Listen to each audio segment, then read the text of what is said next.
Welcome, my amazing friends. Today's story is not just another biography, it's a journey into history, a tale of power, ambition, and destiny. This story is not just about any man, it's about one of the greatest warriors, kings, and leaders the world has ever seen. Have you ever heard of a man who conquered almost the entire known world before the age of 30? A man who never lost a battle, whose name still echoes through history after more than 2,000 years. A man who fought like a lion, ruled like a god, and inspired millions even after his death? Today, we are talking about Alexander the Great. This is not just a story, it's an experience, a lesson in courage, intelligence, and leadership. His life was filled with adventure, danger, love, war, and victory. As we go through his journey, your English will improve, your motivation will rise, and you will feel the thrill of history like never before. So sit back, listen carefully, and get ready to witness the making of a legend, the prophecy of a great king. Alexander was born in 356 BC in the city of Pella, the capital of Macedonia, which is in modern-day Greece. But his birth was not just an ordinary event, it was surrounded by mystery, legends, and prophecies. His father, King Philip II of Macedonia, was a strong and ambitious ruler who had transformed Macedonia from a weak kingdom into a powerful military force. But Philip was not just looking for a son, he was looking for a successor, a king who would rule the world. Some believed Alexander's mother, Olympias, had connections to the gods. She was obsessed with one belief: her son was destined for greatness. The night before Alexander was born, strange things happened. Olympias had a dream that a thunderbolt struck her womb, setting it on fire. Many believed this meant her child would be powerful like a god. Philip had a vision where he saw himself sealing the womb of his wife with the symbol of a lion. The priests told him, "Your son will be as fearless as a lion and rule the world." On the day Alexander was born, the temple of Artemis, the goddess of war and hunting, was burned down in Ephesus. Many believed this was a sign that a mighty force had entered the world. People started whispering that this boy was not just a prince, he was a warrior chosen by the gods. From the moment Alexander could walk, his training for greatness began. Unlike ordinary children who played with toys, he played with swords and shields. His mother told him daily, "You are not like other children. You are meant to rule." Philip wanted his son to be not only a great warrior but also the wisest man in the world, so he brought the best teachers for him. Then came the most important moment of Alexander's childhood. He was given the greatest teacher of all time, Aristotle. Aristotle was not just a teacher, he was a genius, a philosopher, a scientist, and one of the greatest thinkers in history. For 3 years, Aristotle taught Alexander everything: science, philosophy, politics, literature, and the art of war. He introduced him to the great heroes of history, like Achilles from the Trojan War. Alexander became obsessed with Achilles and saw him as his idol, even carrying a copy of Homer's Iliad, a book about Achilles, wherever he went. But Aristotle also taught him something even more important: the power of vision. He told Alexander, "A true king does not." Would you like me to continue the story? Here's your text in paragraph form. A true king does not just rule a land, he rules hearts. A true leader does not just fight, he builds a new world. These words shaped Alexander's destiny. He did not just want to be a king, he wanted to be a god among men. One of the most famous stories of Alexander's childhood was the story of Bucephalus, the wild horse. One day, A trader brought a huge black stallion to Philip. The horse was powerful but untamable. No one could ride him. He kicked, rode, and threw off every rider. Philip was about to send the horse away, but Alexander stepped forward. He was only 12 years old. "Let me try," he said. Everyone laughed. How could a small boy control such a wild beast? But Alexander saw something others did not. He noticed that the horse was scared of its own shadow. Slowly, he approached, turned the horse toward the sun so it couldn't see its shadow, and gently calmed it down. Then, he jumped onto its back and rode it like a true warrior. The crowd went silent. Philip, his father, was shocked. He ran to Alexander, hugged him, and said, "My son, Macedonia is too small for you. You must find a kingdom that matches your greatness." This moment proved that Alexander was not just a prince, he was a leader, a warrior, and a legend in the making. At the age of 16, Alexander was no longer just a student, he became a commander in his father's army. Philip had many enemies, and he needed a strong army. He trusted Alexander to lead men into battle, and Alexander never disappointed him. He led his troops with intelligence, courage, and strategy. While other commanders used brute force, Alexander used his mind. He studied his enemies, predicted their moves, and struck with perfect timing. The soldiers loved him. They didn't just see him as a prince, they saw him as a leader who could take them to victory. But then, everything changed. When Alexander was 20 years old, his father, Philip, was assassinated. No one knew for certain who was behind it, but some suspected it was Olympias, his own mother, who wanted Alexander to take the throne. Suddenly, Alexander was not just a prince, he was the king of Macedonia. And he had a choice: stay in Macedonia and rule a small kingdom or take his army and conquer the world. What did he choose? The world. The moment Philip died, chaos erupted in Macedonia. Many powerful men thought Alexander was too young to be king.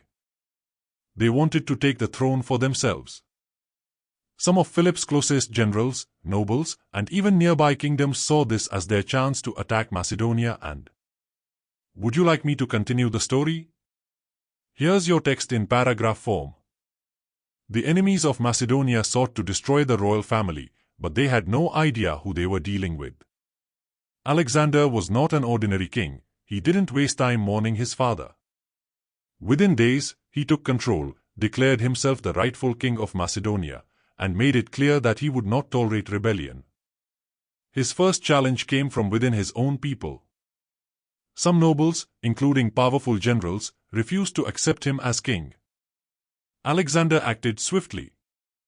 Before they could gather support, he hunted them down and executed them all. Even those who had served his father for years were not spared. He sent a clear message: betrayal would not be forgiven. But the biggest danger came from the city of Thebes. Thebes was one of the most powerful cities in Greece, and after Philip's death, they saw an opportunity to break free from Macedonian rule.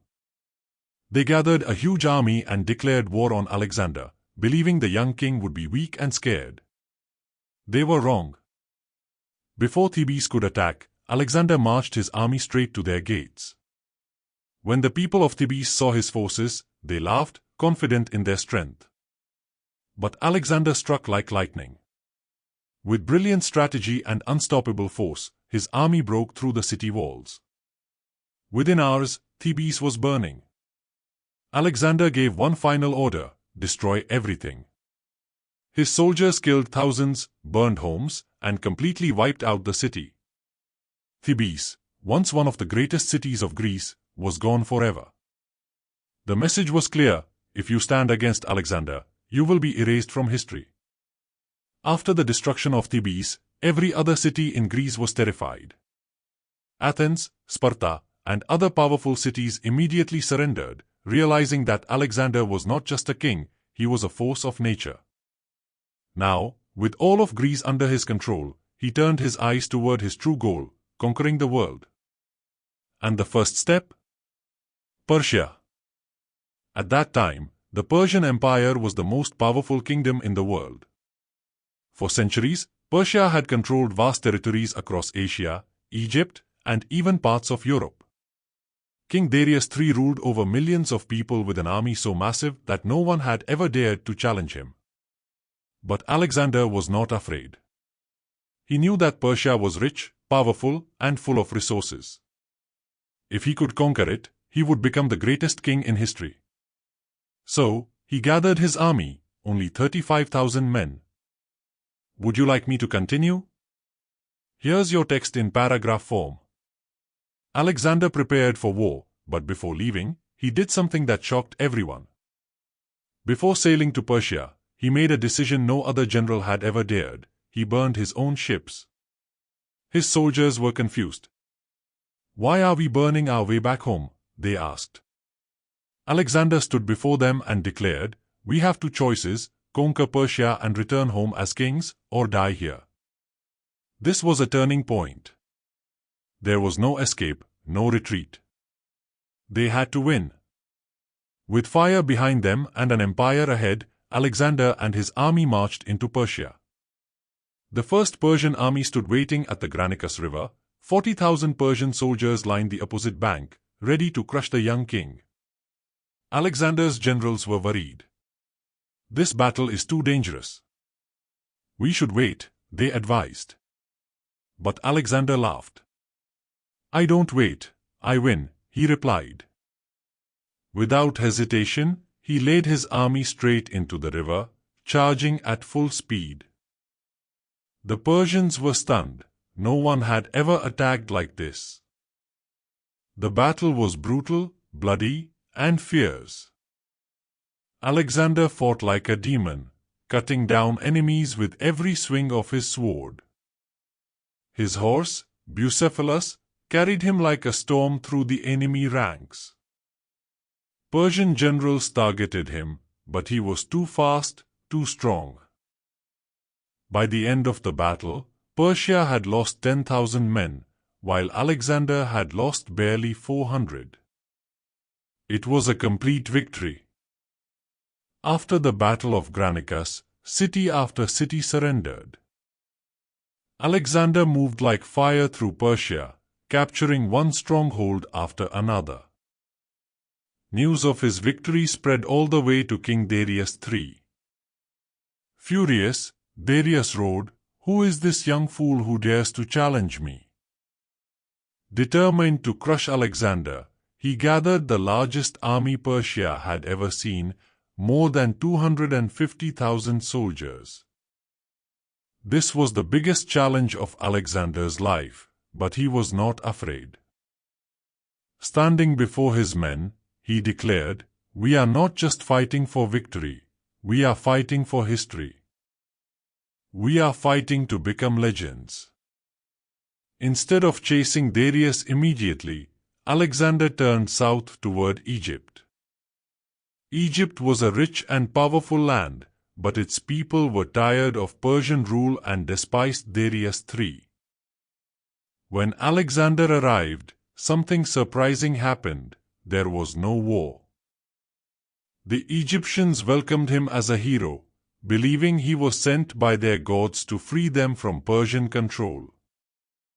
In Memphis, the capital of Egypt, the priests crowned him Pharaoh, ruler of Egypt. Always thinking ahead, Alexander visited the famous oracle of Shiva, a mysterious temple deep in the desert. The priests there called him the son of Zeus, declaring that he was chosen by the gods. This only made him more confident. He now truly believed he was destined to rule the world. Now, in 331 BC, it was time to end Persia forever. Alexander marched east, ready for the final battle that would seal his place in history. Would you like me to continue? At Gogmela, a vast open battlefield, Alexander and Darius III met for the most important battle of Alexander's life. Darius had over 250,000 soldiers, the largest army Persia had ever assembled. His forces stood in perfect lines stretching far into the horizon, with war elephants, chariots armed with spinning blades, and heavily armored Persian warriors. In contrast, Alexander had only 47,000 men. But he had something Persia didn't: his genius. Darius believed his massive army would crush Alexander, but Alexander had a brilliant strategy. He tricked the Persians by shifting his troops to the right, forcing Darius' army to break formation. In that moment of confusion, Alexander saw an opening. Without hesitation, he charged straight at Darius himself. Panic set in. The mighty Persian king, ruler of the greatest empire in the world, turned and fled. Without their king, the Persian army collapsed. Thousands of Persians were killed, and the rest surrendered. With this victory, Alexander became the ruler of the Persian Empire. Babylon, Susa, and Persepolis, Persia's richest cities, fell into his hands. In Persepolis, the grand capital of Persia, Alexander did something shocking to send a message that Persia was gone forever. He set fire to the entire palace of the Persian kings. Flames rose high into the sky, reducing the once mighty empire to ashes. After the glorious victory at Gaugamela, Alexander stood at the peak of his power. Persia had fallen, and the young king from Macedonia was now ruler of the greatest empire the world had ever seen. But his journey was not over. He wanted to expand even further, to the very edges of the known world. However, power brings enemies, not just on the battlefield but from within. Years after his defeat at Gaugamela, Darius III fled east, hoping to gather more troops and reclaim his throne. But his own generals saw that Persia's fall was inevitable. One of them, Bessus, decided to betray him. He captured Darius, bound him in chains, and left him to die in a deserted place. When Alexander finally found him, the Persian king was already dead. This was not the victory Alexander had wanted. He had hoped to capture Darius alive and prove his superiority in battle. Instead, Darius had died a humiliating death at the hands of his own people. To honor his fallen enemy, Alexander gave Darius a royal burial and declared himself the new King of Kings of Persia. But claiming Persia was just the beginning. Now he had to rule it. Alexander found himself the ruler of two very different worlds, Greece and Persia. His Greek and Macedonian soldiers saw the Persians as enemies, but Alexander had a different vision. He wanted to unite East and West. To achieve this, he began adopting Persian customs. He wore Persian royal robes instead of Greek clothing, followed Persian court traditions like proskinesis, where people bowed before the king, and even married a Persian princess, Roxana, to symbolize unity. His Greek soldiers hated these changes. They felt betrayed, believing their king was becoming more Persian than Macedonian. One of his closest friends and generals, Cletus the Black, openly criticized him, saying, "You have forgotten who you are. You are a Macedonian. Would you like me to continue?" Babylon, he was no longer the same man who had set out to conquer the world. The years of war, betrayal, and absolute power had changed him. The once fearless and charismatic warrior was now paranoid, ruthless, and consumed by his own legend. One of the most shocking moments of his reign came during a drunken feast when Cletus the Black, one of his closest friends and a man who had once saved his life, criticized him for adopting Persian customs. Enraged, Alexander grabbed a spear and killed Cletus with his own hands. The moment his anger faded, he was filled with regret. He had murdered a man who had been like a brother to him. This incident showed how much he had changed. He was no longer just a warrior, but a man struggling under the weight of absolute power. As his empire expanded, so did his paranoia. One day, his men uncovered a supposed plot to assassinate him. Among the accused was Philotas, the son of Parmenion, one of Alexander's most trusted generals. When confronted, Philotas denied the accusations, but Alexander no longer trusted anyone. He ordered Philotas to be tortured and executed. But that was not enough. Parmenion, Philotas's father, was still a powerful general in Persia. Fearing that he might seek revenge, Alexander made a cold and ruthless decision. He ordered Parmenion's assassination as well. This shocked the army. Parmenion had been like a father to Alexander, yet he had him killed without solid proof of betrayal. This was the moment Alexander's rule became absolute. He no longer tolerated any opposition, not even from those who had been by his side from the beginning. Yet even after ruling the largest empire in history, Alexander was not satisfied. He wanted more. His next goal, India. In 326 BC, Alexander crossed into the Indian subcontinent and faced one of his toughest battles yet, the Battle of the Hydaspes River against King Porus. Porus's army was unlike anything Alexander had ever encountered. His soldiers rode into battle on war elephants, massive, terrifying creatures that struck fear into even the bravest Macedonian warriors. But Alexander, as always, was a master strategist. Instead of facing the elephants head-on, he used speed and deception to outmaneuver Porus's forces. After a long and brutal battle, he emerged victorious. However, instead of executing Porus, Alexander was impressed by his bravery. When he asked the Indian king how he wished to be treated, Porus replied, "Like a king." Respecting his courage, Alexander not only spared Porus but made him an ally. This victory opened the gates for further conquest, but there was one problem: his own army had reached its limit. After years of relentless war, Alexander's soldiers were exhausted. They had marched over 17,000 miles, fought countless battles, and endured extreme conditions. When Alexander pushed to continue eastward, they refused. He was furious. He tried to rally them with speeches, reminding them of their glory and victories, but for the first time, his words had no effect. Even the greatest leader in history could not change the will of men who had given everything. He had no choice but to turn back. This was the first and only time Alexander faced true defeat, not from an enemy, but from his own people. On the long journey back to Babylon, his army suffered greatly.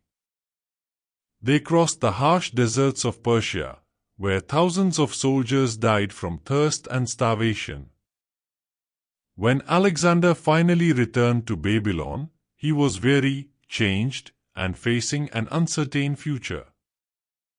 By the time Alexander returned to Babylon in 323 BC, he was no longer the same man. Years of battle had weakened his body, and his mind was restless, knowing that he had not yet conquered the entire world. His empire was vast, but ruling it proved to be an even greater challenge than winning it. Then, one night, at the age of just 32, Alexander fell ill. For days, he lay in bed, unable to speak. His generals gathered around him, desperate to know who would rule after him. According to legend, with his final breath, Alexander whispered, "To the strongest." On 10th June 323 BC, Alexander the Great died, leaving the world in shock. With no clear successor, chaos erupted. His death triggered a massive power struggle among his top generals, known as the Diadochi, Greek for successors. At first, they pretended to rule together, but each one secretly desired absolute power. Soon, the empire shattered into pieces, leading 2 years of brutal wars. Eventually, it was divided into 4 major kingdoms, each ruled by one of Alexander's generals. 1. Ptolemy I took control of Egypt, founding the Ptolemaic dynasty, which lasted for nearly 300 years. 2. Seleucus I ruled Persia and parts of India, establishing the Seleucid Empire. 3. Antigonus I governed Greece and Macedonia, but his kingdom did not last long. 4. Lysimachus ruled over Asia Minor, modern-day Turkey, though his reign was short-lived. With the empire fractured, Alexander's dream of a united world had crumbled. However, his influence was far from over. Though his empire no longer existed, his vision of spreading Greek culture endured. This period, known as the Hellenistic era, saw Greek language, customs, and ideas blend with local cultures across the world. Some of Alexander's greatest contributions include: 1. The spread of the Greek language. Before Alexander, Greek was primarily spoken in Greece. After his conquests, it became the international language of trade, politics, and learning. Even centuries later, Greek was used to write the New Testament of the Bible. 2. The city of Alexandria, a center of knowledge. One of Alexander's greatest ideas was building new cities in the lands he conquered. The most famous was Alexandria in Egypt, which became the intellectual and cultural capital of the ancient world. It housed the Library of Alexandria, the largest library in history, where scholars from all over the world studied science, philosophy, medicine, and literature. 3. Advancements in science and mathematics. Alexander's empire connected the East and West, leading to groundbreaking scientific advancements. Famous Greek scholars such as Archimedes, Euclid, and Hipparchus made discoveries that continue to influence the modern world. Though Alexander the Great died young, his legacy reshaped history. His conquests not only changed the political map of the ancient world but also laid the foundation for centuries of cultural exchange, scientific progress, and intellectual growth. Euclid's Elements became the foundation of modern geometry, shaping the way we understand mathematics today. Beyond numbers and theories, Greek art and architecture also spread across Alexander's empire. Greek-style temples, statues, and theaters were built even in distant lands like India, influencing Buddhist sculptures, particularly in Gandhara art. Despite his conquests, Alexander never forced people to abandon their own cultures. Instead, he introduced Greek ideas everywhere he went, creating a fusion of traditions. His legacy did not end with his empire. He became a role model for many great leaders throughout history. One of his greatest admirers was Julius Caesar, 100 to 44 BC, the most famous Roman leader. As a young man, Caesar once wept upon seeing a statue of Alexander, lamenting, "At my age, Alexander had already conquered the world, and I have done nothing." Inspired by Alexander, Caesar later expanded the Roman Empire using similar military strategies. Another admirer was Napoleon Bonaparte, 1769 to 1821, the French emperor who studied Alexander's battles and tactics. Napoleon even declared, "Alexander was the greatest general who ever lived." Today, Alexander's military strategies are still studied in some of the world's top military academies, including West Point, USA, and Sandhurst, UK. However, Alexander was not just a great leader, he was also a controversial figure. Was Alexander a hero or a villain? Reasons he was a hero. Times he never lost a battle in his life. Times he spread Greek knowledge and culture across the world. Times he treated defeated enemies with respect, as he did with King Porus in India. Times he had a vision of unity, marrying Persian and Indian women to bring East and West together. Reasons he was a villain. Times he killed thousands of innocent people during his conquests. Times he executed his own friends and generals when he suspected betrayal. Times he became more paranoid and ruthless in his later years. Was he a hero or a villain? That depends on perspective. But one thing is certain, his impact on history is unmatched. The mystery of his death. Alexander's death remains one of history's greatest mysteries. Historians have debated several theories. Times natural illness, he suffered from high fever and severe pain, possibly caused by typhoid fever or malaria. Times poisoning, some believe he was poisoned by his own generals, who feared his growing power. Times autoimmune disease, modern doctors suggest he may have had Guillain-Barré syndrome, which could have paralyzed him before his death. No one knows the absolute truth. But what we do know is that his legend never died. The lessons of Alexander the Great. Though he died young, Alexander's story still teaches powerful lessons. Times dreamed big, he was just a boy from a small kingdom, but he believed he could rule the world. Times never give up, he faced impossible challenges but always found a way to win. Times be open to new ideas, he respected different cultures and learned from them. Times power comes with responsibility, his downfall came when he let power consume him. He was not perfect, no one is, but his name will live forever.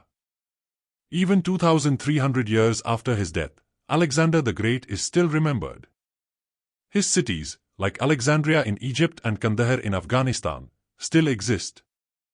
His military tactics are still studied, and his influence shaped the world we live in today. Many conquerors came after him, but none left a legacy as powerful as his. That is why he is called Alexander the Great. His story is not just about war, it is about ambition, leadership, and the power of dreams. If a young boy from Macedonia could conquer the world, you too can achieve great things. Dare to dream, dare to fight for your goals, and most importantly, never give up. Because history remembers those who dare to be great.